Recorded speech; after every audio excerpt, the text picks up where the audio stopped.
Muy, pero muy buenas tardes. Un gusto saludar a todos y cada uno de los miembros de la Asociación Mexicana de Investigadores de la Comunicación que hoy se enlazan Sí, con ¿qué pasa? nosotros para participar en este que es nuestro tradicional webinar de la asociación, donde estamos generalmente interactuando y participando con todos los miembros y sobre todo que este espacio sirve de punto de encuentro para poder discutir, reflexionar sobre todo aquello que nos aqueja a los investigadores de la comunicación. Y como comentábamos, hoy vamos a tener una sesión muy interesante, muy especial, sobre todo en virtud de lo que estamos viviendo, el momento histórico que, como bien comentaba hace unos minutos nuestra querida Pati Andrade, pues nos ha tocado vivir un momento singular a muchos de nosotros, por primera vez en materia informativa y desinformativa también. Estamos viviendo estos momentos de saturación, de informativa, de infoxicación, esto que llaman la pandemia, ¿no?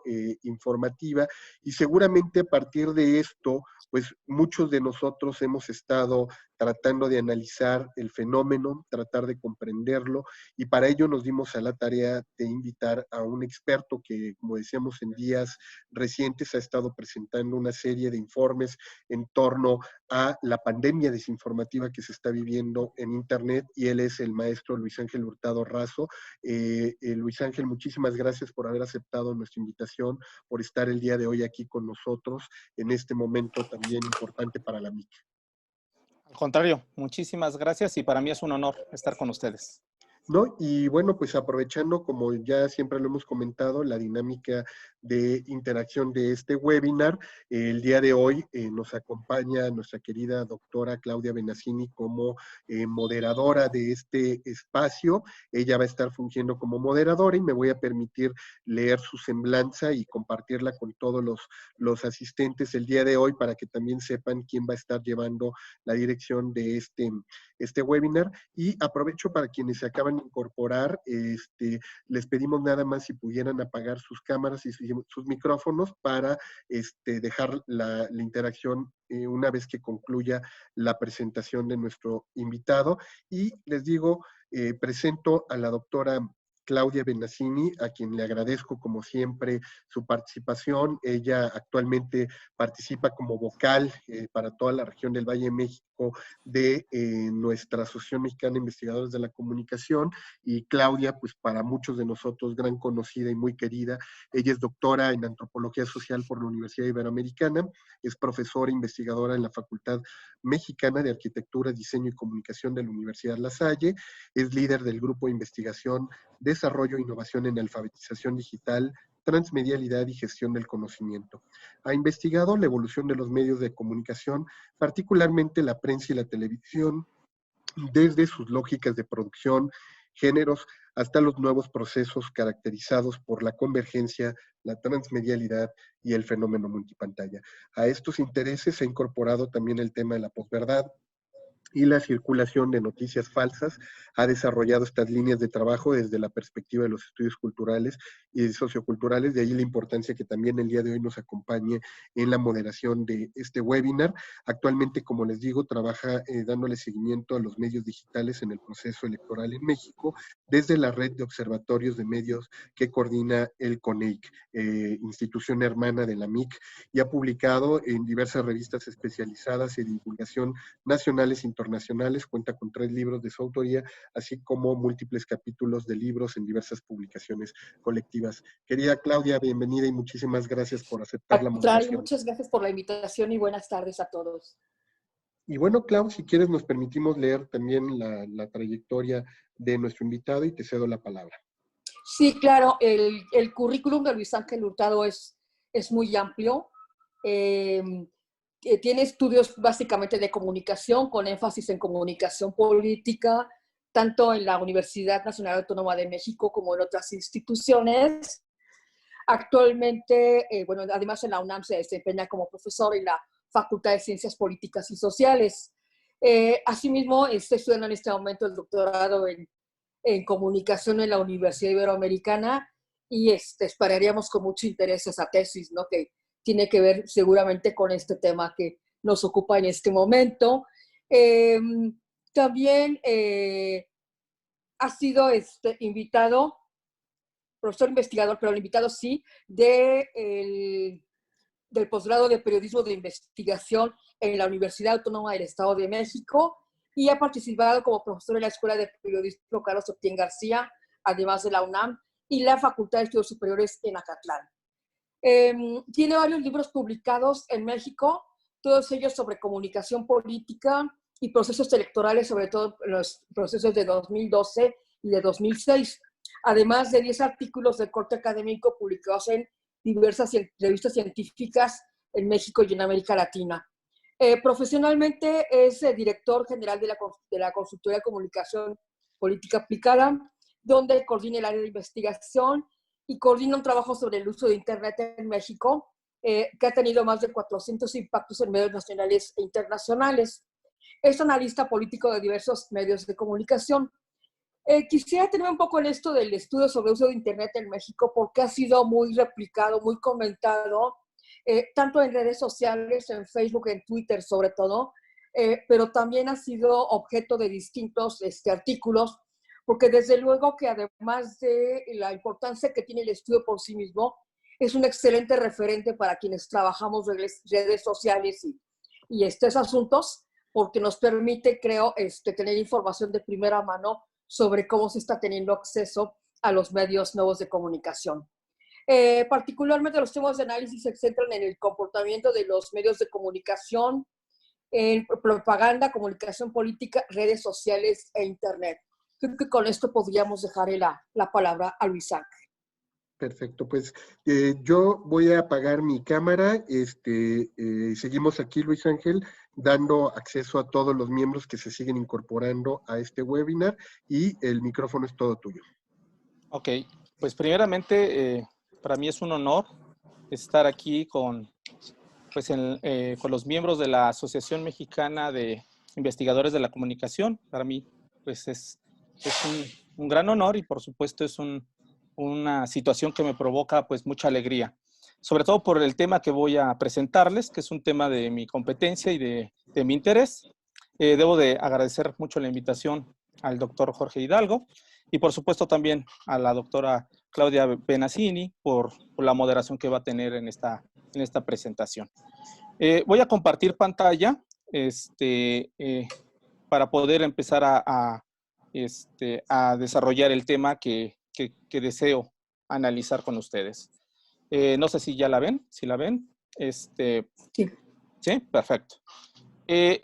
La plática que voy a dictar en estos momentos se llama, o le di por título, Pandemias desinformativas, el gran reto de Internet. Ahora, la estructura de la exposición va a estar a cargo de 5 momentos. En la primera voy a hacer una exposición sobre la comunicación tradicional. Posteriormente, en el segundo apartado, voy a hablar de la comunicación digital. En el tercer apartado, de las características generales de Internet. En el cuarto apartado de esta exposición, voy a hablar precisamente de las pandemias de fake news y desinformación. Y posteriormente voy a hacer, a manera de cierre, una conclusión acerca de los retos que actualmente se está enfrentando Internet con el fenómeno de las pandemias de desinformación y de fake news. Vamos a hablar sobre el modelo de comunicación tradicional, este modelo de comunicación que hasta hace algunos años, básicamente una década, todavía era muy vigente en los diferentes espacios de interacción en las distintas sociedades en el mundo, y básicamente se basaba en 3 elementos que yo retomo precisamente del modelo de comunicación política de Bolton, el cual habla precisamente de 3 actores que participan en este modelo de comunicación política, que tienen, digamos, la legitimidad para poderse expresar públicamente y a partir de ello generar distintas agendas. Aquí yo los proyecto, que son los políticos, los medios de comunicación y la sociedad civil. ¿Qué característica tenían los políticos en este primer modelo de comunicación tradicional? Pues básicamente los políticos eran aquellas personas que generaban distintos discursos, distintas narrativas, y las buscaban difundir a partir de los distintos medios de comunicación que existían, principalmente prensa, radio, televisión, y en algunos casos también el cine entraba en estas narrativas, digamos, discursivas. ¿Qué necesitaban, digamos, para transmitir estas narrativas? Pues básicamente requerían los políticos de los medios tradicionales de comunicación. ¿Y cuál era su objetivo? ¿Cuál era el interés de estos políticos por utilizar estos medios de comunicación? Pues básicamente era influir en las distintas sociedades y a partir de ello generar, digamos, un consenso de sus narrativas, sus propuestas ideológicas. En este modelo, entonces, también tradicional, encontramos a los medios de comunicación que precisamente también generaban discursos a partir de las narrativas que presentaban los distintos políticos o los distintos miembros de esta élite política, y esta, a su vez, requerían para su construcción de estas narrativas o de estos mensajes a personas que tuvieran el perfil principalmente de estudios de comunicación. Se requerían principalmente periodistas, se requería personas que hicieran producción en caso de radio, o en caso de la televisión, y pues bueno, se necesitaba cubrir por lo menos un perfil idóneo para poder generar mensajes. A partir de esto, también los medios de comunicación, una de las características que tenía es que generaban agendas mediáticas. Estas personas que tenían este perfil determinaban qué noticias o qué elementos debía de presentar cada una de estas personas o de estas noticias, y decidían cuál ocupaba la primicia, cuál era la noticia de mayor importancia y cuál era la de menor importancia. Pero también estos medios de comunicación, a partir de estos actores, determinaban quién podía figurar en estas agendas, quién o sobre qué movimientos también podían figurar en estas agendas, y decidían darle la voz a estas personas o a esta persona. También este modelo tradicional entra, digamos, la sociedad civil organizada, que generaba también discursos o narrativas en estas agendas. También, al igual que los políticos, miembros de la sociedad civil requerían requerían en ese momento los medios de comunicación para difundir sus narrativas, sus discursos, y con ello imponer, digamos, temas de agenda. También buscaban, al igual que los políticos, influir en las agendas mediáticas y, por supuesto, influir en más personas que integraban esta sociedad. También, a su vez, uno de los elementos que es distintivo de este modelo es que los miembros de la sociedad consumían la información que les ofrecían precisamente los medios de comunicación tradicionales, principalmente la prensa, la radio y la televisión. Y con ello también el rol que ejercían, digamos, los miembros de la sociedad civil es que era un rol más pasivo, tenían una participación menos activa, y requerían forzosamente, para poder tener presencia en las agendas, sus agendas, tener presencia en el espacio público, pues que los medios de comunicación tradicionales les dieran apertura a ciertos líderes de estos miembros de la sociedad civil, o también les dieran la oportunidad de que sus agendas generadas tuvieran, digamos, presencia en la agenda mediática. ¿Qué ocurre ahora con el modelo de comunicación digital? En el anterior modelo veíamos que era un modelo más vertical, que se construía de arriba hacia abajo. Ahora, con el modelo digital, pues ya estamos viendo que precisamente ya esa verticalidad ya no existe. Yo todavía, al formular esta presentación, pensaba colocarla de una manera horizontal. Considero que ya ni siquiera es una manera horizontal. Creo que ya es una manera circular, como la estoy presentando actualmente, porque precisamente hoy en día la interacción ya no se da necesariamente con la intermediación de los medios tradicionales. Aquí yo ya coloco los tres elementos que habíamos hablado, pero ya agrego en el ámbito de los medios de comunicación a los medios de comunicación digitales. Por supuesto, en este caso estoy hablando de Internet y las plataformas de redes sociales. Ahora, ¿qué características ahora tienen los políticos en este modelo de comunicación digital? Siguen generando discursos, por supuesto. ahora ya no requieren de los medios de comunicación tradicionales para difundir sus discursos. Usan ahora principalmente muchos de ellos las redes sociodigitales para transmitir sus narrativas o sus discursos y con ello sus agendas, y buscan igualmente influir a un amplio sector de la sociedad. Ahora, en este modelo de comunicación, ya vemos principalmente que ya están en el espacio público interviniendo tanto medios tradicionales, prensa, radio y televisión, pero también ya encontramos que están figurando los medios de comunicación digitales, que es Internet y las redes sociodigitales. Igual, mismas características en el modelo anterior. Los medios tradicionales buscan generar distintos discursos, retoman los discursos de los políticos, pero ahora ya también retoman los discursos de la sociedad civil. Las personas que generan los mensajes ya no necesariamente también cuentan con el perfil de experiencia, digamos, de comunicación o del ámbito periodístico. Ahora ya generan contenidos también para los medios digitales. Ahora ya las narrativas no son inclusivas, sino también generan contenidos ahora para nutrir el ámbito digital. Y buscan también igualmente influir en la sociedad.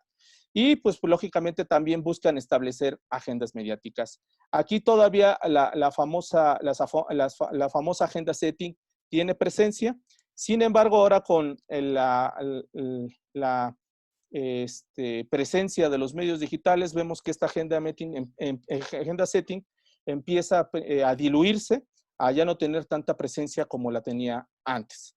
Ahora, los medios digitales, pues igualmente generan discursos que son construidos ahora por políticos y por miembros de la sociedad civil, establecen agendas mediáticas, las cuales son construidas por todos y para todos. Las personas que generan los mensajes no necesariamente tienen el perfil de periodista. De hecho, ya cualquier persona puede generar mensajes. No generan contenidos propiamente para los medios digitales, bueno, los medios tradicionales o los medios, en este caso, generan contenidos nada más exprofeso para los medios digitales y, por supuesto, influyen directamente en la sociedad o buscan influir en la sociedad, en los políticos y también en los medios de comunicación tradicionales. Ahora, este modelo es también característico precisamente por el papel que ya está jugando la sociedad civil. Ya generan múltiples discursos, establecen múltiples agendas, ya se compone de una gran cantidad de agendas que están hoy en día circulando en el espacio público digital.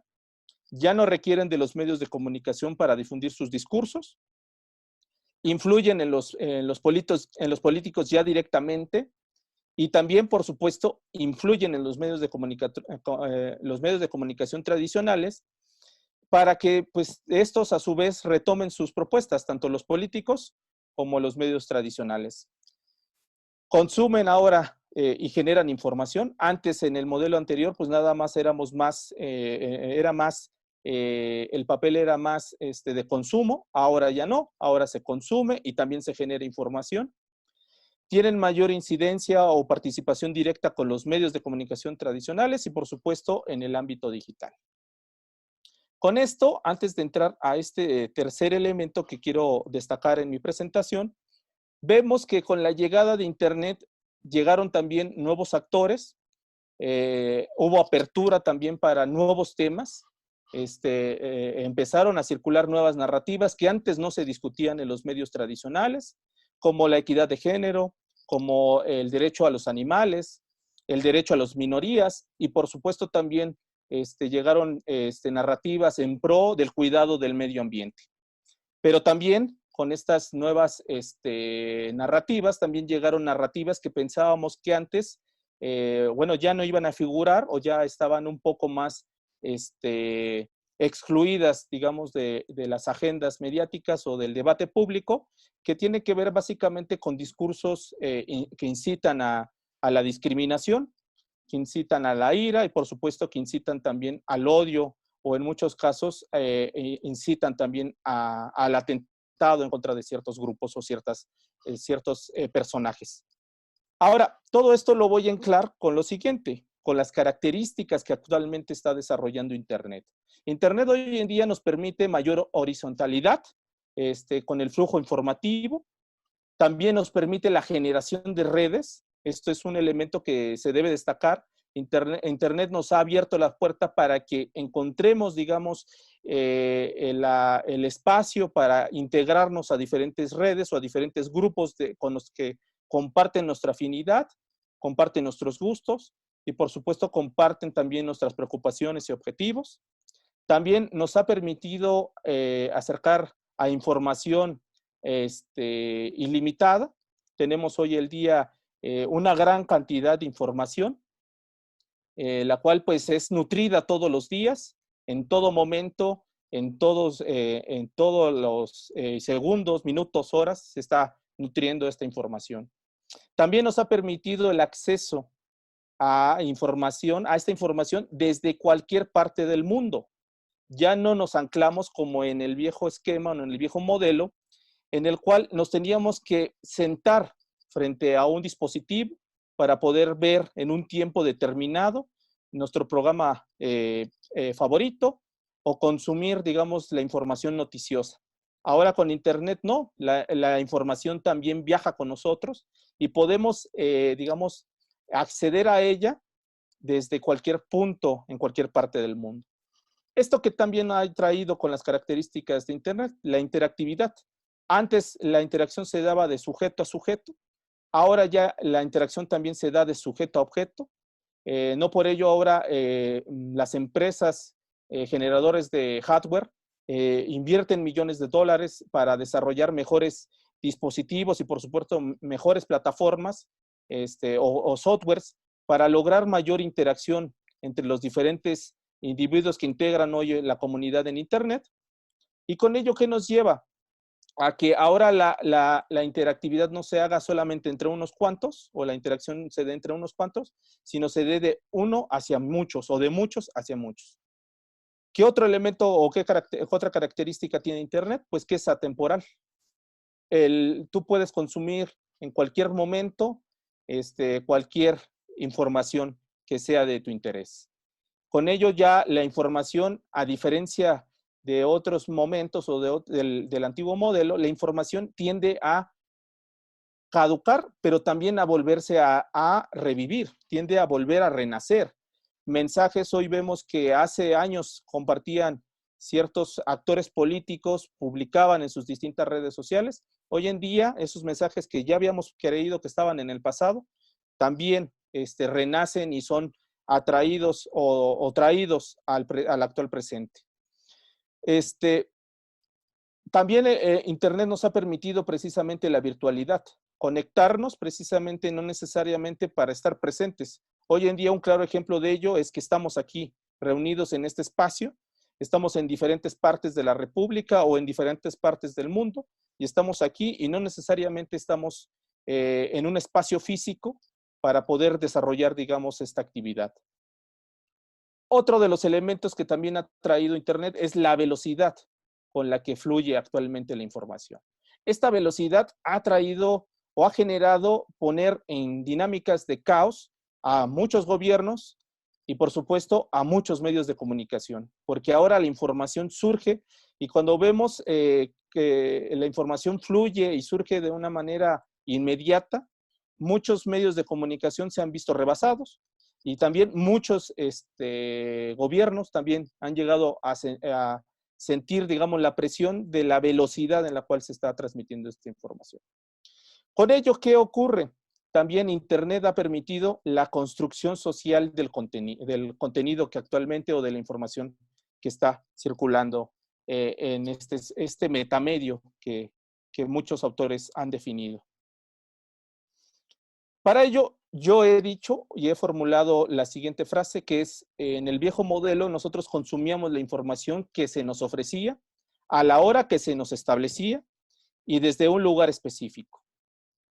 Ahora, con este nuevo modelo de comunicación, nosotros consumimos la información que deseamos, a la hora que queremos y desde el lugar que más nos gusta o más nos sentimos a gusto. En esta cuarta parte de mi intervención, ya hablaré propiamente de lo que es el corpus central de lo que determiné como pandemias de la desinformación o las pandemias de las fake news. Para ello yo he dividido, digamos, este apartado en dos apartados. Uno dedicado precisamente para hablar de las características que tiene la información y otro dedicado para hablar sobre las características que tienen los fake news, porque son dos tiempos distintos, uno más cercano hacia el modelo antiguo de comunicación, que es la desinformación, y uno más cercano hacia el modelo actual de información, que tiene que ver precisamente con todos los procesos digitales. Yo aquí pongo una pequeña historiografía de dónde surge, digamos, la palabra o el concepto de desinformación. La primera aparición que hasta ahorita he encontrado proviene precisamente de la palabra rusa, que la palabra rusa desinformatia, la cual fue utilizada principalmente en el siglo pasado, en los años 20, precisamente en el contexto del triunfo de la Revolución de Octubre, esta revolución que cambió, digamos, la forma de organización del Estado en la Rusia imperial a la Unión de Repúblicas Soviéticas socialistas, y que en ese momento empezó a circular este concepto. Pero su primera aparición pública como concepto la encontramos o la encontré hasta este momento en el año de 1949, precisamente en el diccionario de la lengua rusa de Ajegov, que él define a la desinformación como la acción de inducir el error mediante el uso de información falsa. Este diccionario la define de esta forma y vemos que pasaron algunos años para que esta definición formara parte de la gran enciclopedia soviética. La podemos encontrar en el tomo 13 y fue publicada precisamente en el año de 1952 y que a grandes rasgos se define como la difusión de noticias falsas con el fin de confundir a la opinión pública. Ahora, saliendo de la URSS, la primera aparición que he encontrado sobre el término de desinformación la encuentro precisamente en el diccionario de Chambers 20th Century de Inglaterra en el año de 1972 y que a grandes rasgos define a la desinformación como todo aquel acto para imponer noticias o información falsa. En Estados Unidos he encontrado que la primera aparición del término de desinformación fue hasta el año de 1986, precisamente en el Departamento de Estado de los Estados Unidos, en un documento que habla precisamente del proceso de la desinformación o de las campañas de propaganda en la ex Unión Soviética, bueno, en la Unión Soviética todavía, y que precisamente tenía que haber que la abstraían o la definían como toda aquella información que buscaba confundir a los aliados los aliados de Estados Unidos por parte de la Unión Soviética y que buscaban desacreditar la imagen de los Estados Unidos y con ello cumplir también el objetivo de generar una confusión en la política estadounidense. Ahora, ya llegándonos también a este término, aquí es un elemento que sí quiero destacar, más allá de la definición que han hecho en diferentes momentos, es precisamente la doble definición que instauraron en la Unión Soviética sobre el término de desinformación. Uno de ellos es, como ya lo dije, del ámbito público, que lo podíamos consumir en los diferentes enciclopedias o diccionarios, y otro precisamente que tenía que ver con una definición que era de corte interior, que era precisamente, formaba parte de un grupo selecto, precisamente de la KGB, y que precisamente era una definición que era de corte más secrecional, no era de corte pública, y era una definición más al ámbito del interior de este grupo.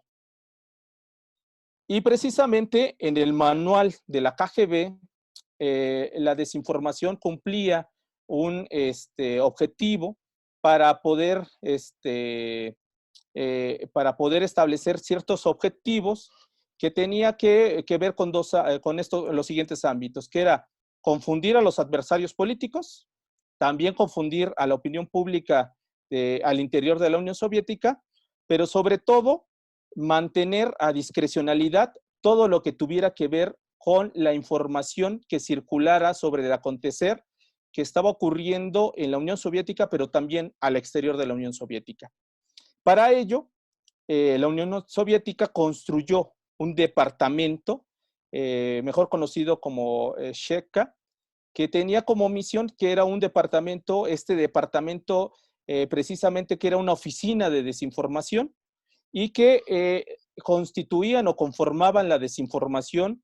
Los altos mandos del Kremlin eran quienes decidían los contenidos de la desinformación y que muchas veces esta desinformación llevaba una planeación o estaba planeada a 15 años hacia futuro.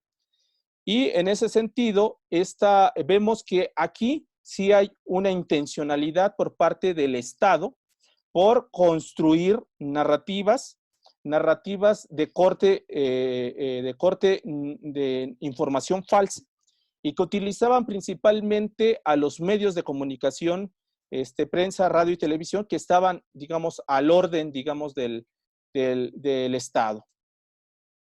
Aquí yo lo sintetizo bajo este diagrama.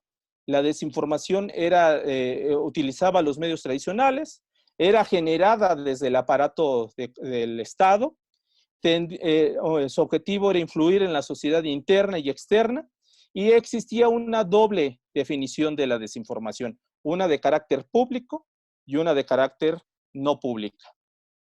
Ahora, vamos a hablar ya de los fake news. En ese sentido, los fake news aparecen principalmente en esta década que estamos por concluir, y que precisamente el diccionario de Oxford en el 2017 la confirió como la palabra del año.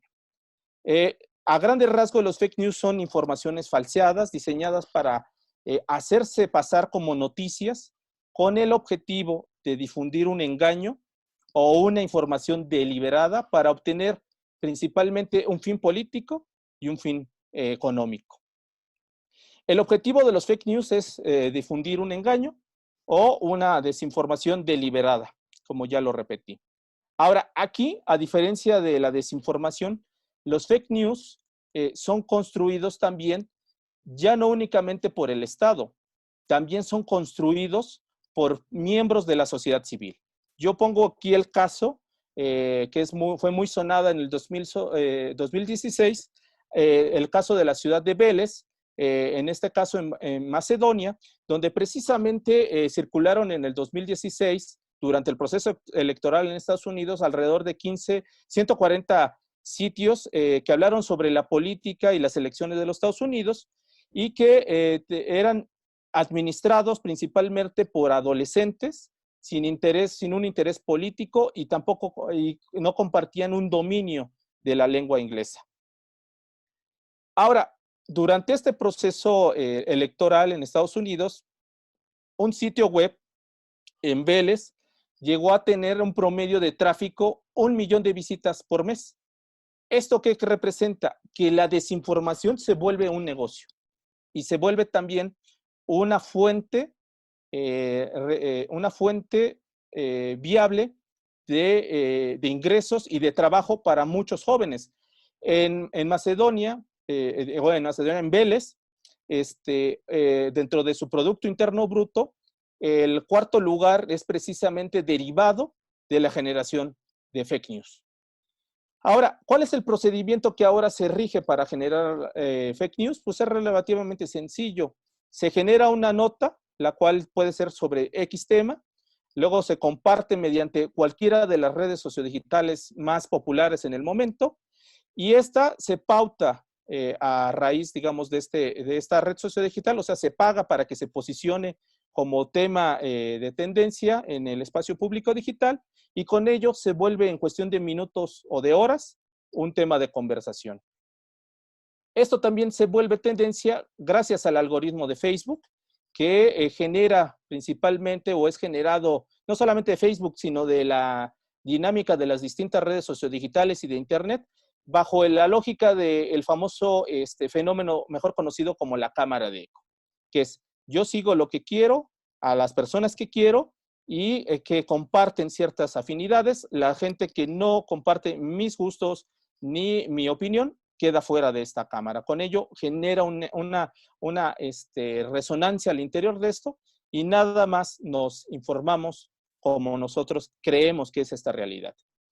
Ahora, a diferencia de las noticias, los fake news siempre tienen prisa, están construidos principalmente por cuestiones que están ocurriendo en el momento, siempre están basados en información que sea del interés o de las tendencias que estén en ese momento, pero también están formuladas por situaciones que nos indictan, nos conmueven, nos dan miedo o reafirman muchas veces nuestra forma de pensar. Y con ello, muchas veces nosotros los compartimos sin darnos cuenta de cuál es su contenido.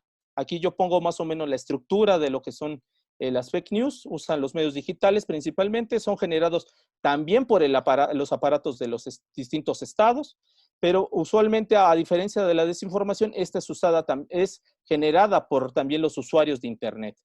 Buscan influir sobre temas de tendencia al interior y fuera, digamos, de distintas sociedades, y con ello viajan a una velocidad que hoy en día no es, pues ha rebasado, digamos, a los medios tradicionales de comunicación. Yo quisiera presentar algunos de los hallazgos que he desarrollado a partir de la coyuntura que actualmente estamos viviendo con el fenómeno del coronavirus, en el COVID-19. Hicimos una medición, la primera medición a partir del 18 a 25 de marzo. Esta medición se hizo en toda la República, en los 32 estados de la República, y tuvo un muestreo aproximado de 885 cuestionarios, los cuales fueron integrados con estuvieron divididos en tres etapas. La etapa general, que nos da sexo, edad, perfil, etc. Bueno, es el perfil general de los usuarios. La segunda etapa, que tiene que ver con la información, cómo nos estamos informando tanto en medios tradicionales como en medios digitales. Y la cuarta etapa, la tercera etapa, que tiene que ver precisamente con el fenómeno de los fake news. Yo aquí les presento algunos de los resultados. En la pregunta 16, ¿por cuál medio de información se enteraron sobre la existencia del coronavirus? Encontramos que el principal fuente de información por parte de los mexicanos fue las redes sociodigitales, seguido de los portales de noticias en Internet, y en tercer lugar encontramos a la televisión y seguido de la prensa y la radio. En la pregunta 17, nosotros hablábamos por cuál red social te enteraste sobre la existencia del coronavirus. La principal red social por la cual se han informado los mexicanos fue precisamente por Facebook, casi el 50%, seguido de Twitter con casi el 40%, etcétera. Ahora, ¿por cuál red social te estás informando sobre la pandemia? En ese momento dijeron que principalmente se estaban informando por dos redes sociales, que era Twitter y por Facebook. Twitter es lógico que se están informando porque fluye más velozmente la información. Facebook es lógico porque es la red sociodigital más utilizada en México, según datos del Instituto Federal de Telecomunicaciones. Y ahora, aquí viene el tema de la desinformación. Nosotros les preguntábamos en los últimos 5 días si habían recibido información falsa. El 83% de los entrevistados dijo que en su momento sí había recibido información falsa. ¿Cuáles eran las redes sociales que les habían compartido esta información falsa? En primer lugar estaba Facebook con el 41% de los entrevistados, seguido de WhatsApp con el 38% de los entrevistados, casi en un empate técnico con estas dos redes sociodigitales. Y posteriormente, la siguiente pregunta que les hacíamos es, ¿quién les envía esta información falsa? Aquí el dato que yo quiero destacar, y es precisamente que yo estoy haciendo inferencia de que existe una estrategia orquestada por ciertos grupos o algunos grupos para generar todas estas olas de información falsa. Y tiene que ver precisamente con el elemento de quiénes te envían la información falsa los desconocidos. El 29.8% de los entrevistados dijeron que les habían compartido información falsa, gente que no pertenecía a su círculo cercano de sus distintas redes sociodigitales. Seguido posteriormente de los amigos, con el 31% de los entrevistados. Ya básicamente entramos en el terreno de cuál es la red donde más información les habían enviado. Ya lo había dicho, que es WhatsApp y Facebook. Y por último, ¿por qué creen en esta información? Aquí hago el desglose de todos los elementos que nos arrojaron. ¿Por qué creían en esta información falsa? Que va desde títulos, encabezados, la presentación de la información, que se las enviaba a su familia, a sus amigos, personas del trabajo, centros de estudio, que la difundía un periodista, un medio de comunicación, una institución del gobierno, un organismo internacional, la difunde un político o un partido político.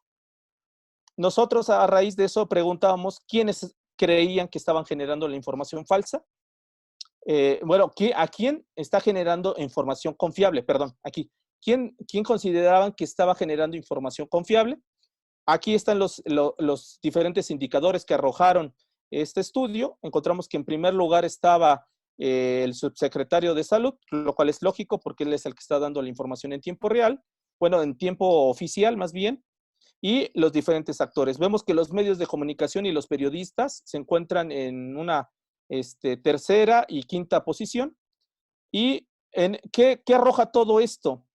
Ya para concluir mi participación y dar paso a lo que son las preguntas que quieran formular, que precisamente hoy en día estamos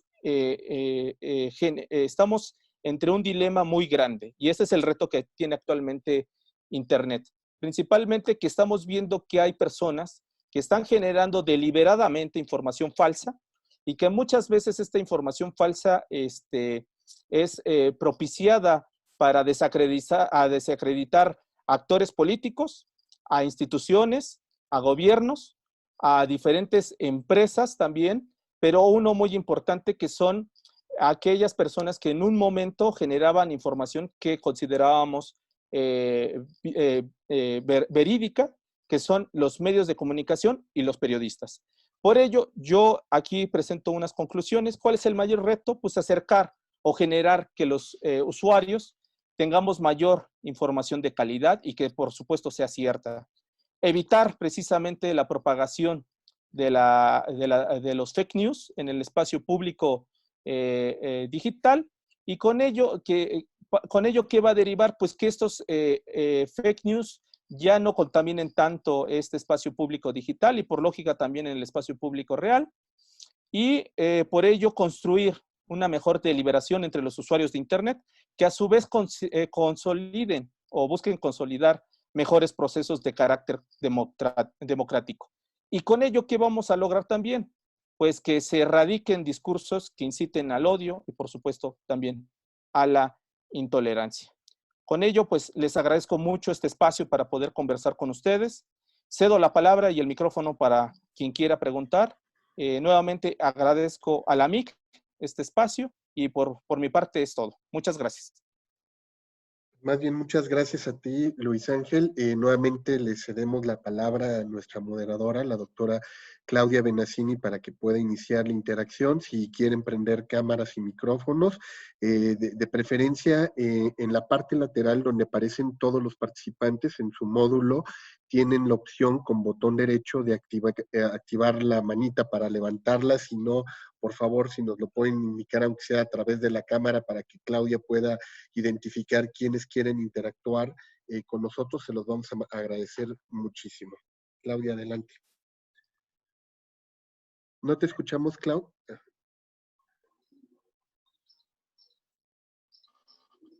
Clau, creo que tienes apagado tu micrófono.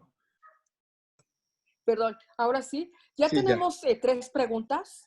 Entonces, vamos a dejar la palabra para que ellos formulen sus preguntas y fomentar así el diálogo. La primera pregunta sería de Sergio Aguilar. Por favor, Sergio, adelante.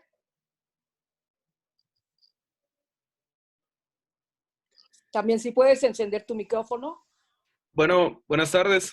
Sí. Adelante. Ahí está. Hola, no sabía la dinámica, entonces empecé a poner mis preguntas aquí en el chat, pero ahora las repito. Bueno, muchas gracias por la presentación. Yo tenía 3 preguntas. La primera es respecto a la diferencia que nos señalabas al principio de tu presentación entre los medios tradicionales y los digitales.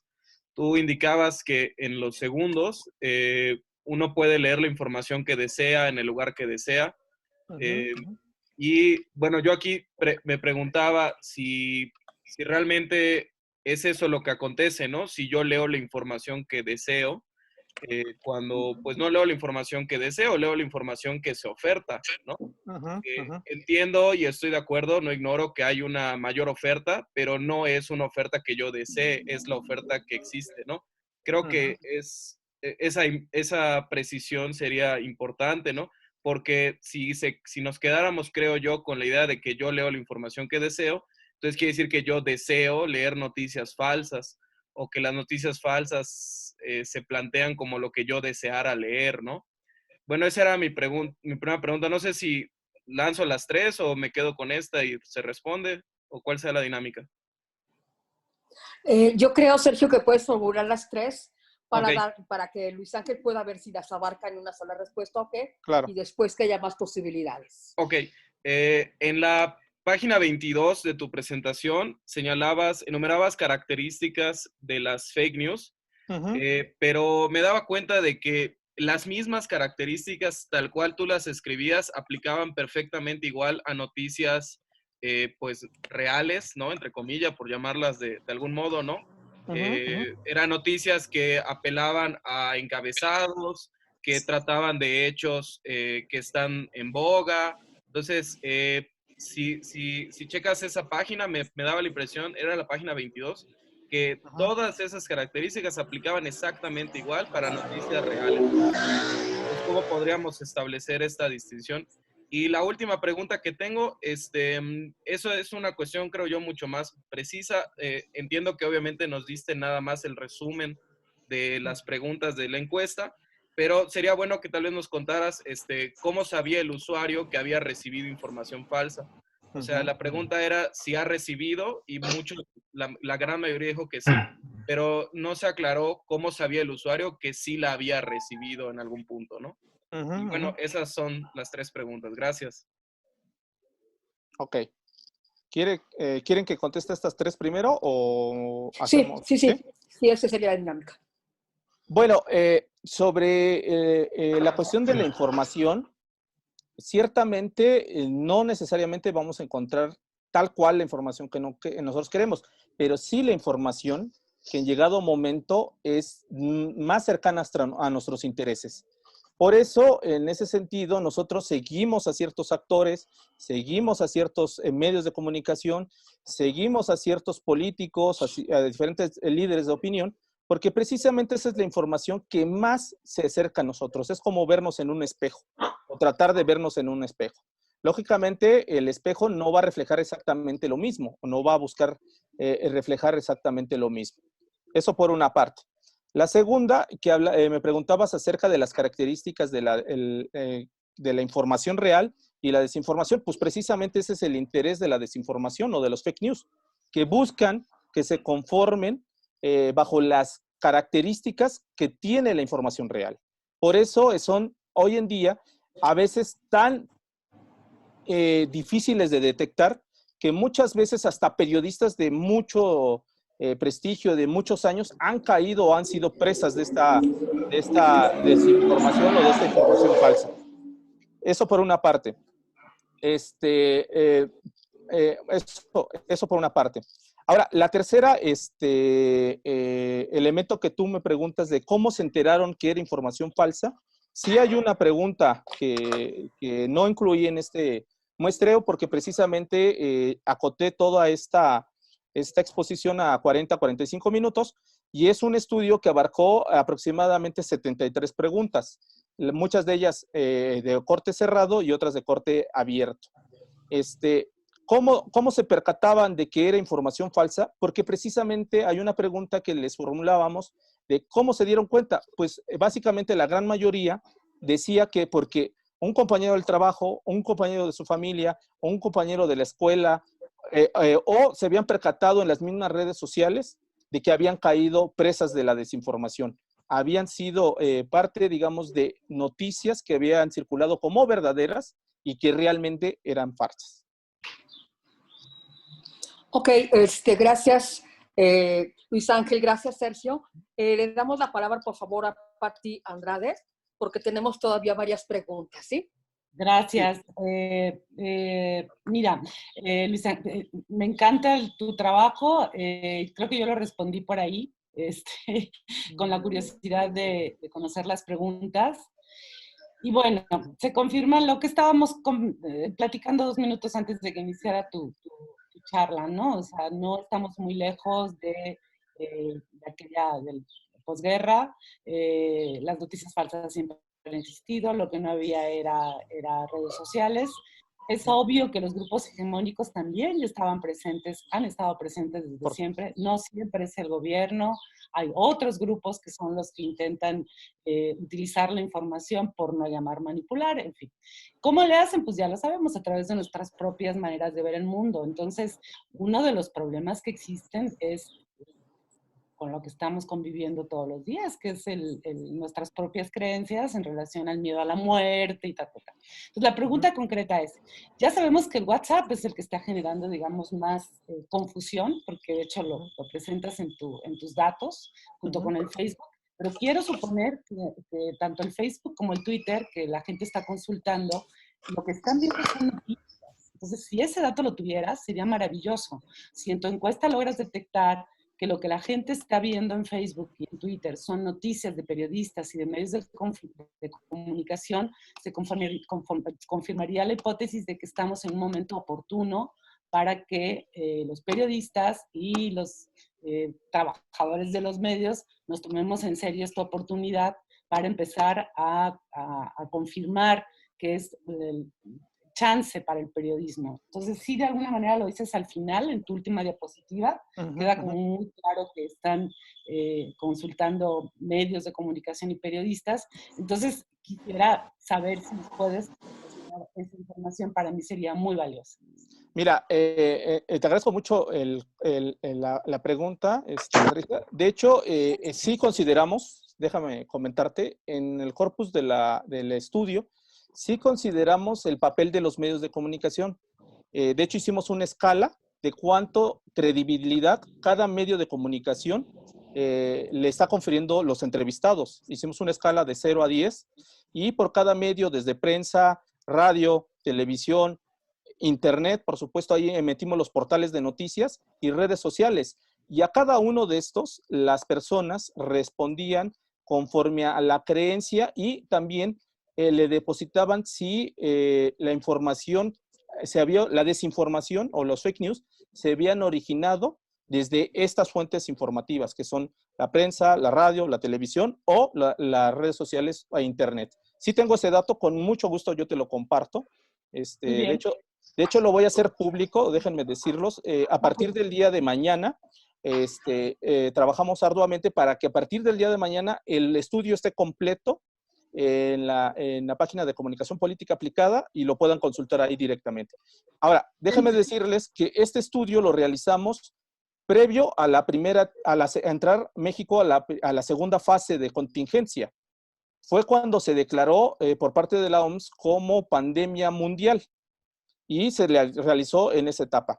Ahora, en ese sentido, nosotros acabamos de realizar un segundo estudio o levantamiento que ya comprende precisamente la segunda fase de la pandemia del COVID-19. Y aquí ya vemos que hay mucha volatilidad en muchos de los elementos, en muchas de las percepciones, y también medimos los estados anímicos que actualmente está generando la información y la desinformación.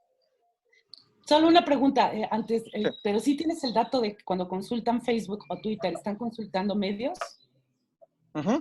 Okay. Sí lo tenemos. Sí lo tenemos. Checo tu página, Comunicación Aplicada, ¿no? Sí, claro que sí. Gracias, muy amable.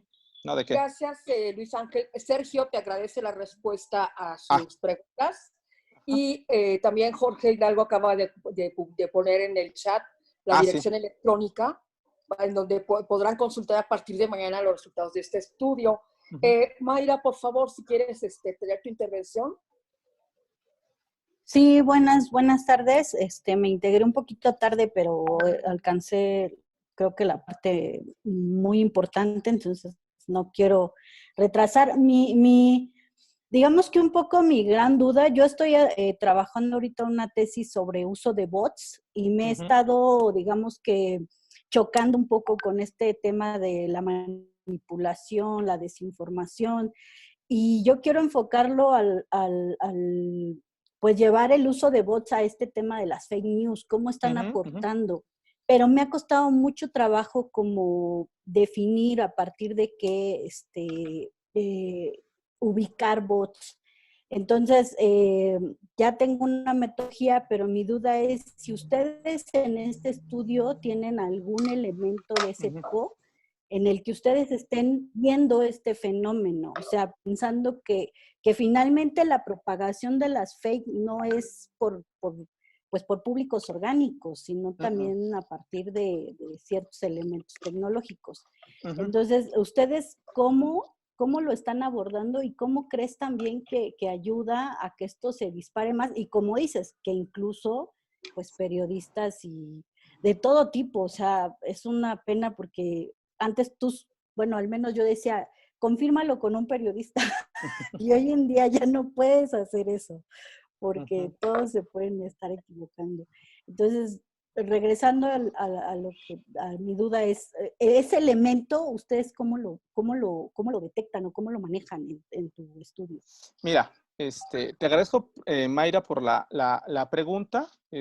Mira, en este estudio, en el de COVID-19, no medimos lo que tiene que ver el fenómeno de las tendencias generadas desde las redes sociodigitales, o sea, lo que es Facebook, Twitter, en Instagram, en YouTube y, por supuesto, en otras redes como TikTok, que ya ahorita también ya está metiendo este tipo de situaciones.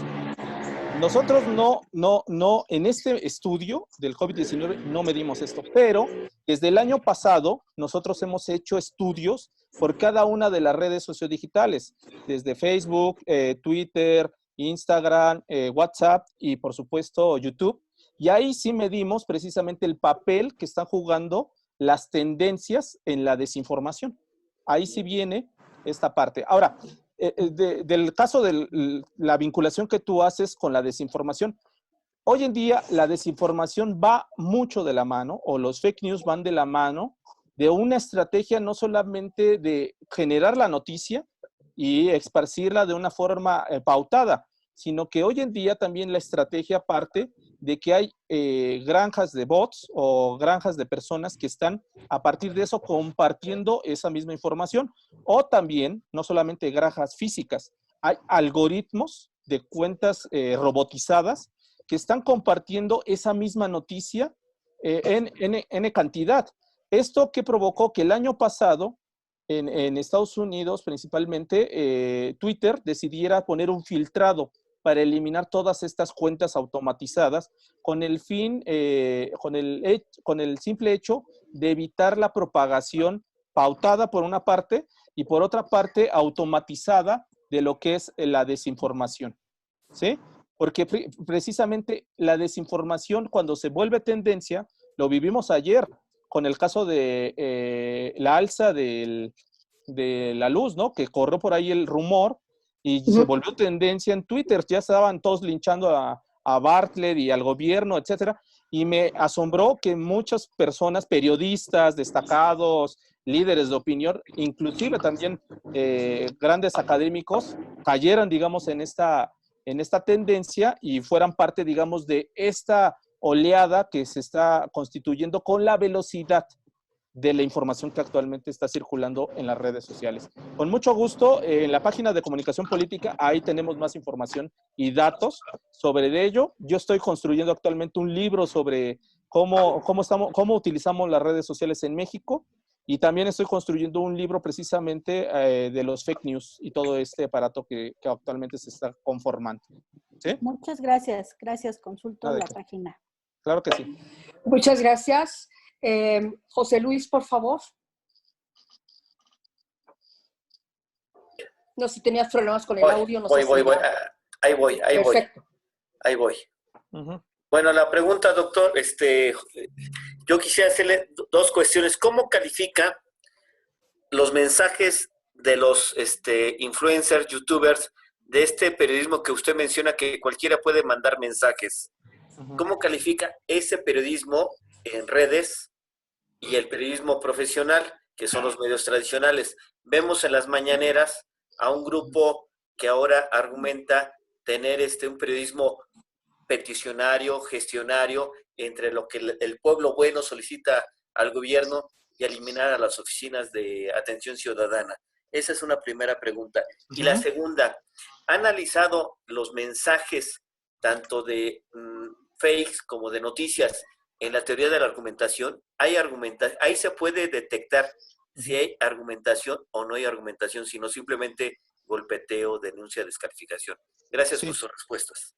Ok, muchas gracias, José Luis. Primera pregunta, el caso de los influencers. Bueno, los influencers jugaron un papel sumamente importante, o más bien están jugando un papel importante en la denominada cuarta transformación y en el espacio público digital actualmente. Ahora, ¿qué tanta credibilidad debemos de conferirlo? Yo creo que aquí debemos de cuestionarnos si realmente esos influencers tienen las características o el perfil que debe de tener una persona para configurar información. O sea, yo creo que para esto sí debemos de regresar, lo platicaban antes de iniciar la sesión, tanto la doctora Benassini como Patricia, comentaban precisamente si es el momento ahorita para volver a profesionalizar la información que está circulando en Internet. Y precisamente con ello, ¿qué quiero dar a entender? Que muchas veces la gente o estos influencers, al tener la posibilidad de poder generar contenidos y narrativas, habla de cualquier tema sin a veces tener no solamente el perfil idóneo, sino también no contando con el expertise que detona, digamos, esta dinámica que actualmente estamos viviendo en las redes sociales. A mí me asombra todos los días cómo las personas de repente, el año pasado eran expertos en cuestiones de aeronáutica, de repente se volvieron ingenieros petroquímicos, de repente se volvieron expertos en seguridad y de repente, y volaban así, las mismas personas, ¿sí? En ese sentido. Por ello yo confiero y sí parto de la idea de que debemos de conferirle, digamos, los medios de comunicación a las personas que se están formando para la comunicación, y con ello pues a lo mejor vamos a encontrar un mayor rigor en la construcción de la información. Ahora, también quiero hacer un apartado en ese sentido de que qué diferencia tienen estos llamados youtubers o influencers de los actuales o de los anteriores personas que están también tras los micrófonos, tras las pantallas o también tras las notas informativas que escribían en los medios tradicionales de comunicación. Hay muchas personas que también, aprovechando, digamos, esos espacios de privilegio, hablan a veces sin tener conocimiento sobre el tema específico. Eso para contestar la primera. La segunda era, si no me falla la memoria, era sobre, si me puede recordar, José Luis. De la teoría de argumentación para identificar. Pero antes de eso, lo que acaba de mencionar, yo creo que nosotros como consumidores de noticias o como receptores de mensajes deberíamos de exigir quién es quién en las noticias. Por supuesto. ¿Quién da? Apenas anoche o ayer vi una entrevista con Ackerman y Carlos Marín, autor de un libro de géneros periodismo o de periodismo, que no es licenciado, y le recriminaba a Ackerman de que él tampoco es periodista, pero también puede dar en comunicación e informar.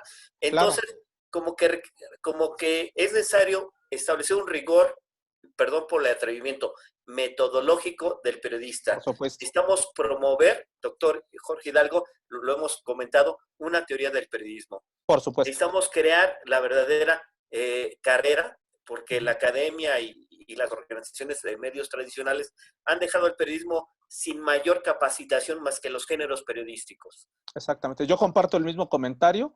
De hecho, en ese sentido, yo ahora quisiera meter en este telón, no lo metí en la presentación, pero también el tema de la desinformación o de los fake news se ha vuelto un tema político. ¿Qué quiere decir?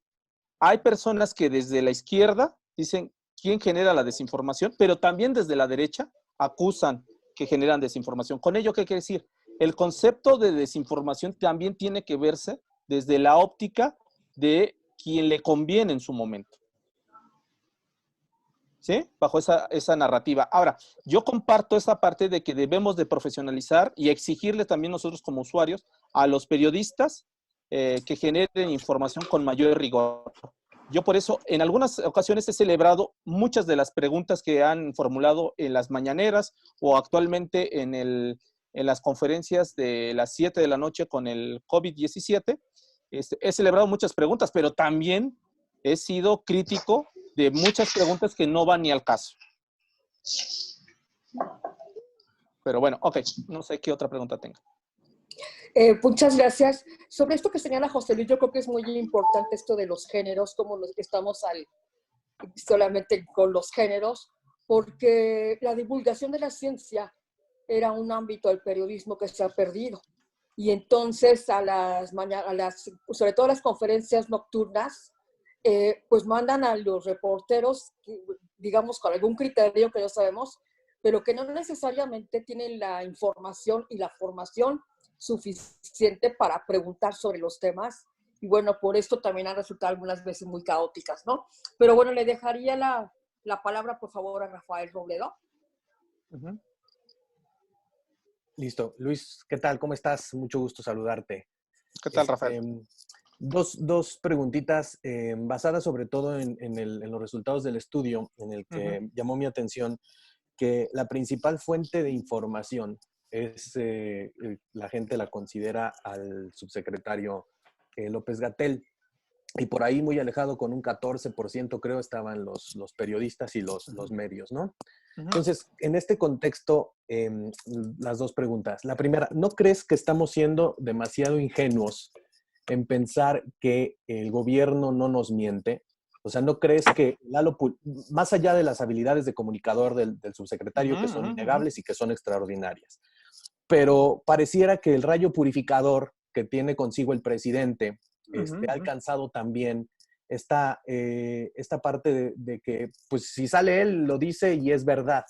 Y creo que eso, a mi juicio, es un pasito atrás de esta sociedad crítica que hasta el 30 de noviembre de 2018 cuestionaba y no le creía nada al gobierno. O sea, yo quisiera ver si el doctor Narro hubiera salido a dar estas conferencias, a ver cómo le iba, ¿no? O cuál era la reacción, el humor social. Entonces, no estaremos siendo muy ingenuos pensando que por el rayo purificador de Andrés Manuel, ya el gobierno no miente, no genera desinformación, no tiene también pues los mismos grupos de bots. O sea, es innegable que los tiene incluso en las conferencias una línea completa de influencers, como los llamaron, ¿no? La segunda es, también tiene mucho que ver con la anterior.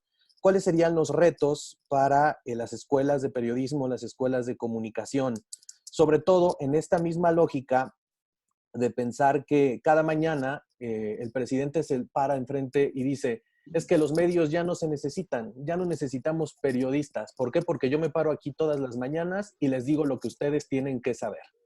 Y entonces ahí sí yo entro en conflicto, porque si yo quisiera entrar a estudiar ahorita periodismo y comunicación, pues yo diría, bueno, ¿y de qué sirve esto si a la gente al que todo le cree dice que no se necesita, que la comunicación ya es directa, que no debe haber trabajo de mediación ni de reporteo?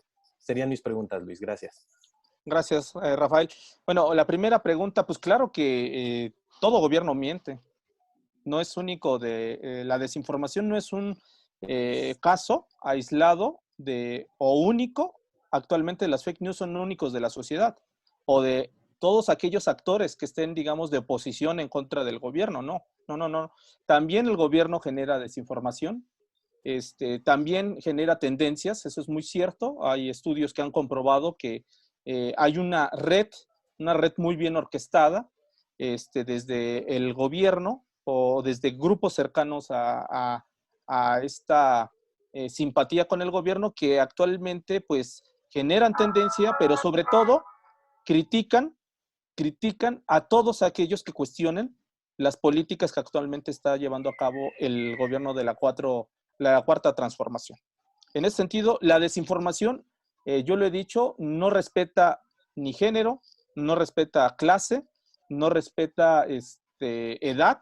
La desinformación también no respeta, es generada también por estas mismas características. No es pura al 100% para cualquier, para la sociedad o para el gobierno. Creo que es un proceso que se da en ambas partes, en estos tres actores, entre los políticos, entre los medios de comunicación y, por supuesto, entre la sociedad civil. Eso por una parte. Ahora, la segunda pregunta con el caso de la gente que está generando la información, pues rotundamente yo estoy en contra de la idea de que se extinga la mediación de los medios de comunicación, porque recordemos que uno de los elementos clave o de las funciones de los medios de comunicación era de vigilar. Y vigilar precisamente al poder político o a los poderes económicos. Y en ese sentido, si desaparece esa mediación, si desaparece, digamos, esa función de vigilar y de estar cuestionando las decisiones que toman los actores políticos, entonces nos estaríamos convirtiendo en una democracia o no estaríamos construyendo un espacio público, no solamente digital, sino también real, digno de una deliberación que se esté formulando a partir del cuestionamiento a las autoridades y a los grupos que están al frente de estas instituciones. En ese sentido, yo apoyo o estoy siempre a favor de que los periodistas sean formados con mucho rigor, y por esa parte estoy en rotundo desacuerdo con el presidente, y también estoy en desacuerdo de ese gran impacto que ha generado las conferencias matutinas en contra de esta crítica severa hacia la gente que hace el periodismo en nuestro país. No por ello, las agresiones en contra de los periodistas en México siguen y han aumentado, ¿no? Es un elemento, pero bueno, más o menos sería la respuesta que te podría ofrecer en este momento, Rafael. Muchas gracias. Y bueno, Rafael, nos dejas una gran duda, yo creo que a todos, ¿no? Le cedería la palabra entonces ahora al doctor Jorge Hidalgo, que sería el último en la lista de participación. No sé si alguien más quiera participar, por favor. Creo que por ahí está Edgar levantando la mano. No sé si ¿te parece, Klaus? Si quieres. Bueno, entonces lo anotamos también, claro. Antes, si ahí quieres. Ahí está, sí. Adelante, Edgar. Hola, muy buenas tardes a todas, a todos.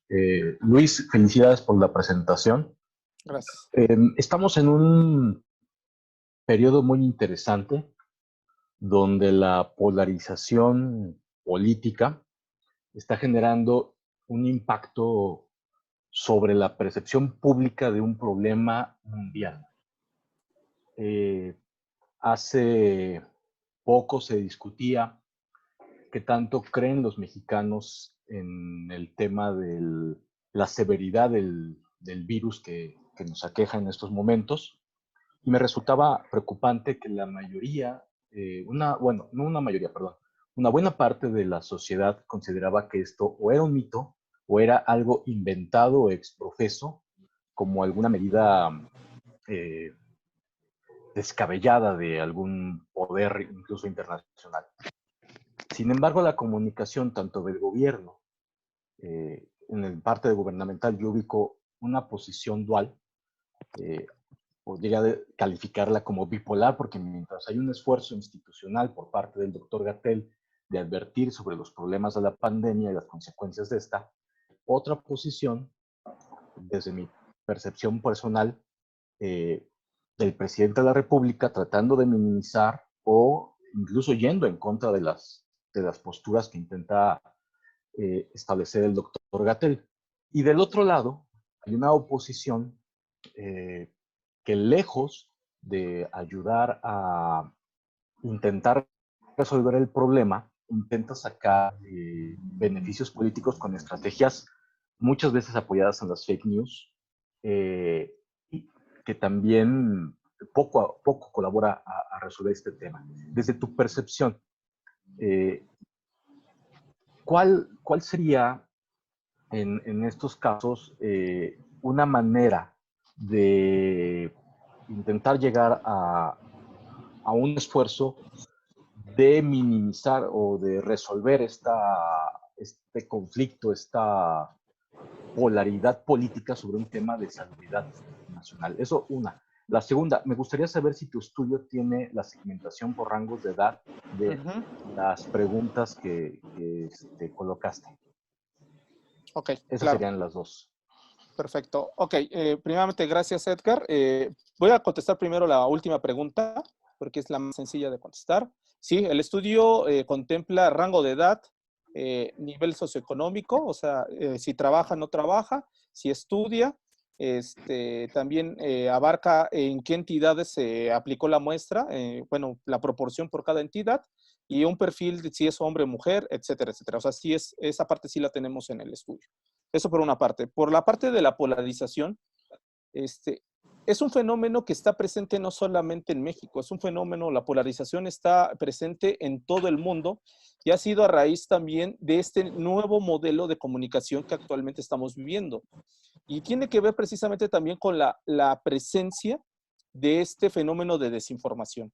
La desinformación muchas veces lo que ha llegado a generar, o las fake news han llegado a generar, es que refuerzan opiniones que muchas veces nosotros creíamos o teníamos la sospecha, y que estas fake news están hechas para cuestiones más emotivas, y en momentos como los que estamos viviendo, las fake news llegan para decir, ven como yo sí tenía razón, el presidente es un corrupto, ven como yo sí tenía razón, los medios de comunicación mienten, ven como yo sí tenía razón, hay una conspiración internacional por la propagación de la generación de este virus.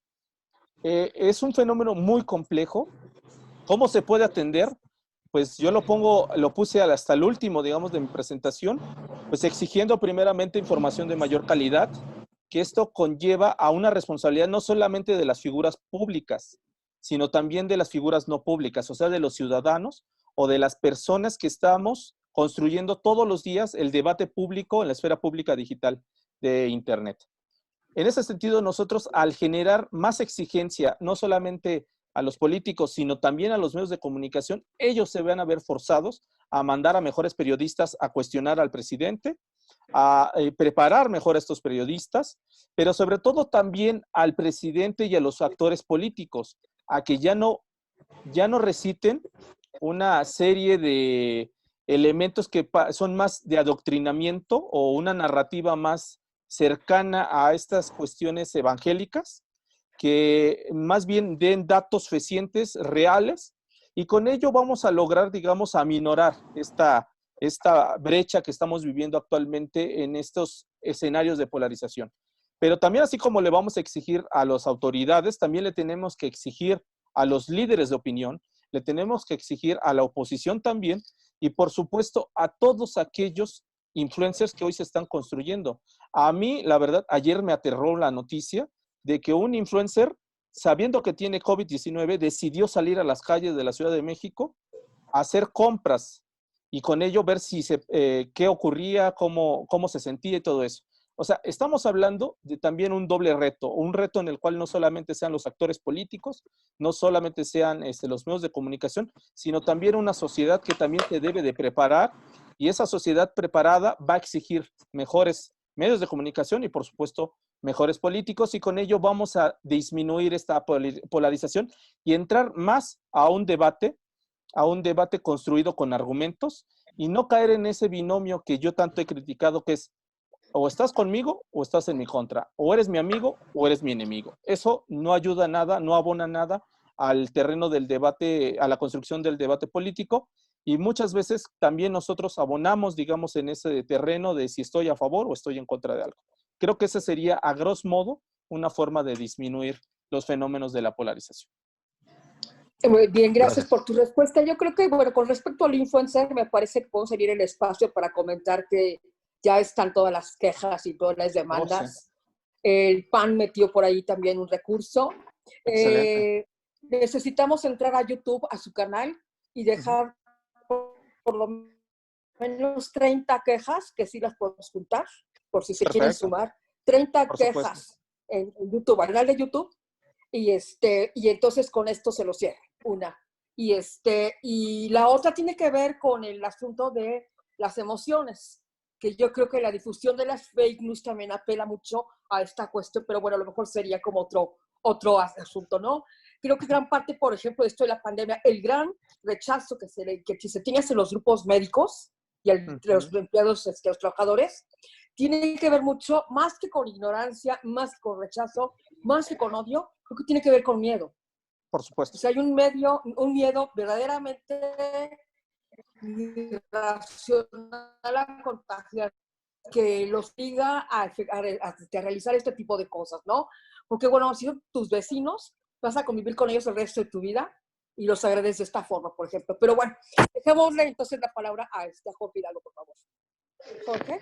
Muchas gracias, Clau. Creo que este tema, como bien lo han comentado varios de los que han estado participando a lo largo de este webinar, pues ha resultado más que interesante, sobre todo para seguir en la discusión sobre estos temas complejos, diversos, pero también paradójicos que se dan en esta era de la información y la desinformación, ¿no? Como bien lo decías, Luis, en el sentido de que hoy vemos como una batalla en términos de recuperar la legitimidad perdida de muchas instituciones y de muchos actores.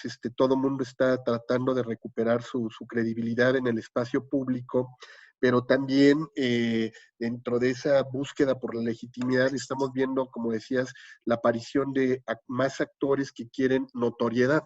Entonces, hoy todo el mundo está en las redes, todo el mundo se sube, todo el mundo quiere opinar, todo el mundo quiere dialogar y pone de manifiesto pues la complejidad para poder regular estos tipos de espacios, ¿no? Y más un espacio que nace abierto, libre, democrático y con una intención de horizontalizar la comunicación, sin embargo se vuelve complejo. Entonces, sobre esa parte yo quisiera comentar, en términos de tu perspectiva, hoy en este debate que vemos por un lado de recuperar la legitimidad de los actores públicos, de los mismos medios de comunicación que han perdido credibilidad y que tienen que apostarle, como bien decía Patti hace rato, a abonar mucho más al ejercicio duro de la buena información para recuperar el lugar que tuvieron en su momento como vigilantes de los espacios democráticos, ¿no? Y garantes de las libertades. Y por el otro lado, el modelo de negocio. O sea, este punto de equilibrio que tienen que guardar porque, como bien tú lo decías, Twitter anuncia de que ellos van a apostar todo para ganar reputación, ganar legitimidad en un momento de crisis, sobre todo en los próximos momentos electorales, donde van a frenar la venta de publicidad, pero hay otros como Facebook que dicen yo no voy, ¿no? Mi modelo justo es Twitter quiere apostarle a la credibilidad, sin embargo, él sabe que el 50% de las cuentas de las que circulan en Twitter son bots, son trolls, ¿no? Son creadas como cuentas zombies para poder estar ocupando un espacio en la red. Y no lo frena Twitter. Entonces, como la contradicción de le apuesto, me legitimo, pero mi modelo de negocio no me lo permite, quiero ganar más credibilidad y, sin embargo, institucionalizo la operación de la noticia falsa y la convierto en parte del Producto Interno Bruto. Y entonces viene el dilema, porque finalmente quien queda en el medio es el usuario, ¿no? El que está ahí a expensas de decir a quién le creo, a la institución, al medio, a lo que circula. Y durante muchos años llevamos hablando de la necesidad de formar audiencias críticas, receptores mejor formados, alfabetizados mediáticamente. Sin embargo, vemos con mayor rigor la necesidad de que esto ocurra, pero cada vez vemos como poca posibilidad de que los actores que podrían apoyar, que podrían ser los sectores públicos, o sea, el gobierno, lo haga, porque es parte de estos mismos mecanismos y de las falacias. Entonces, yo te lo soltaba un poco como un desafío más de cómo garantizar una nueva alfabetización mediática informacional, porque además esto es más de tipo informacional, para que desde niños pudieran, obviamente, tener como que estos elementos de cómo identificar una noticia falsa, generar un juicio de valor, procesar información y hacer todo un proceso cognitivo, pues se tiene que formar desde la primera infancia, hasta tener en espacios como los sociodigitales defensores de los cibernautas, que no los tenemos, ¿no? O sea, si no tenemos en los medios tradicionales, o sea, y los que tenemos, los contamos literal con dos manos en este país, o sea, para estos espacios, ¿cómo lo vamos a garantizar para los espacios donde están realmente las nuevas audiencias? Sí, claro, claro. En este sentido, yo estoy totalmente de acuerdo. O sea, ¿qué ocurrió con Internet cuando fue este medio que iba a romper, digamos, esa verticalidad? ¿Qué pasó en este proceso? ¿En qué se convirtió? Yo siempre le he apostado la mejor vía para poder lograr la disminución de la generación de desinformación o fake news es la alfabetización digital. Más que leyes que sí existen en algunas partes del mundo, en España, en Francia, en Alemania, donde se castiga con ciertos castigos económicos o arrestos en algunos casos, creo que el asunto es va más allá, que es básicamente con las audiencias, generando audiencias más críticas. Creo que disminuiría toda la parte que tiene que ver con este fenómeno de desinformación. También la polarización empezaría a disminuir, y hay un fenómeno que a lo mejor no hemos platicado o no lo he platicado en esta parte, que tiene que ver con la posverdad, que es precisamente la generación de la verdad a partir de tu realidad y en quién depositas esa creencia o esa credibilidad. Hoy en día vemos que instituciones que nos costaron, a México nos ha costado muchos años construirlas, hoy en día con un simple tweet o con una simple deliberación desde pues la tribuna todos los días en las mañaneras, vemos que estas instituciones que garantizaban o estaban construidas para mayor transparencia, mayores derechos humanos, etcétera, vemos que empiezan a desquebrajarse y a ser cuestionadas. Y en ese sentido, pues todo aquello que nosotros creíamos, pues empieza a desdibujarse. Creo que es un gran reto. Yo me sumo en esa óptica, por eso mi interés, digamos, de platicar sobre este tema de la desinformación, que va muy encaminado con la polarización y por supuesto también con la posverdad, y va también con un elemento que tocaba muy bien en este caso, doctor, que es la democracia. ¿Qué juego está jugando o qué papel está jugando Internet o estas audiencias en la construcción de la vida democrática de una nación como la nuestra? En ese sentido, creo que sería interesante también discutirlo y platicarlo. Y bueno, yo me sumo también a los comentarios de todas las personas que han intervenido hasta el momento. Ok. Jorge, tendrías por ahí un comentario adicional, ¿no? Claro que sí. Bueno, pues en este caso, agradecer a todos y cada uno de los que han participado en este espacio, agradecerte particularmente a ti, Luis Ángel, porque creo que ha sido muy esclarecedor. Creo que incluso esta diferenciación que nos haces en términos de arqueología, de conceptual, incluso para poder llevar la discusión más allá de simplemente seguir nombrando los fenómenos con las palabras que están hoy día en la agenda pública, el que lo podamos hacer con un matiz todavía mucho más fino, mucho más preciso, nos ayuda para la discusión y seguir argumentando científicamente todas estas temáticas. Y yo en particular, en nombre de nuestro Comité Ejecutivo Nacional, quisiera hacerte la entrega, por lo menos en este momento, de un reconocimiento virtual, Luis Ángel, por tu participación, sobre todo en este webinar con el tema pandemias informativas, desinformativas, el gran reto de Internet. Creo que fue muy ilustrativo para todos los que estuvimos participando el día de hoy, y bueno, pues no me queda más que agradecerte muy sinceramente en nombre de todos los que conformamos la MIC por tu participación el día de hoy, Luis Ángel. Al contrario, para mí es un honor y encantado de estar aquí y pues seguir también en el debate que se está conformando alrededor de y otros fenómenos que se están dando alrededor de la comunicación. Para mí es todo un honor y les agradezco mucho la invitación y, por supuesto, agradezco a todas las personas que participaron y que estuvieron aquí presentes. Muchas gracias. No, gracias a ti. Igualmente quiero agradecerle a la doctora Claudia Benassini por su valiosa participación como moderadora de esta videoconferencia. Claudia, siempre es un gusto y un honor tenerte en el espacio de la MIC, reflexionando con todos nosotros sobre estas temáticas que en particular tú has trabajado durante años. Muchas gracias, Jorge, y muchas gracias además a todos los que a través del chat están haciendo comentarios favorables sobre este webinar. ¿No? Y además, pues queremos hacerles una atenta invitación porque la próxima semana estará con nosotros la doctora Ana Isabel Cermeño Flores. Ella, como saben ustedes, experta también en temáticas de tecnologías de información en comunicación. Nos va a hablar sobre cómo ampliar la mirada en los estudios sobre las TICs para el desarrollo y el cambio social. Ella ha venido trabajando este tema del índice sociocultural de las TICs, así es que creo que tenemos una invitación muy interesante, es casi como continuación a la presentación que tuvimos hace unos días con la doctora Rebeca Padilla. Han trabajado de manera conjunta. Creo que este tema de las TICs para el desarrollo y el cambio social se inserta muy bien en la discusión que hemos tenido últimamente dentro de los espacios de la MIC, así es que nuevamente le recordamos la invitación. Próximo miércoles, 18 horas del centro de la Ciudad de México, estaremos discutiendo sobre estas temáticas. Agradecemos a todos su participación y les deseamos que tengan una excelente noche. Yo sé que muchos van a salir a correr a ver cuáles son los informes del día de hoy, precisamente por el subsecretario, el que nos estuvo robando audiencia en los últimos minutos. Muchísimas gracias a todos. Ya están los informes. Así es, ya circulando. Y ojalá, Luis Ángel, podamos tener, si es posible, compartir el estudio y el trabajo que han venido realizando ustedes en comunicación aplicada, comunicación política aplicada, para que les podamos dar todavía mucho más difusión a tu estudio.